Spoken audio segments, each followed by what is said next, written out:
مش عارف. اسمع مش عارف. اسمع. انا كنت صوفي، كنت على الطريقه الصوفيه، والحمد لله الله هداني الى الطريقه السلفيه، لان الطريقه السلفيه مبنيه على القران والسنه، التوحيد والسنه. أو ما في ايه.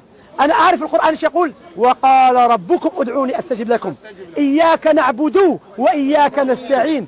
ما قال وقال ربكم ادعوا علي وانا استجيب لكم، او ادعوا محمد صلى الله عليه وسلم. الله يقول سبحانه وتعالى: ولقد اوحي اليك والى الذين من قبلك لئن اشركت ليحبطن عملك ولتكونن من الخاسرين، بل الله فاعبد وكن من الشاكرين. ما قدر الله حق قدره.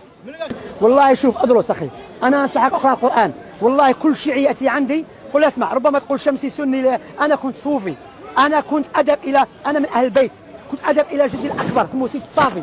كنا نذهب الى القبر ونقول: يا جدي سيد الصافي احفظني الله يحفظك. يا سيدي علي، عندما جاء اخ، انا في بريطانيا هنا كنت صغير، جاء اخ اعطاني كتاب، اظن كتاب محمد عبد الوهاب رحمه الله، الذي يقول لك وهابي قتل. قرات الكتاب، قال الله، قال الرسول، قال الصحابه. قلت هذا هو الاسلام. انا اتكلم مع الاهل يقول قال جدتي، قال عمتي راح في المنام، جدي راح في المنام. هذا ليس دين يا اخي.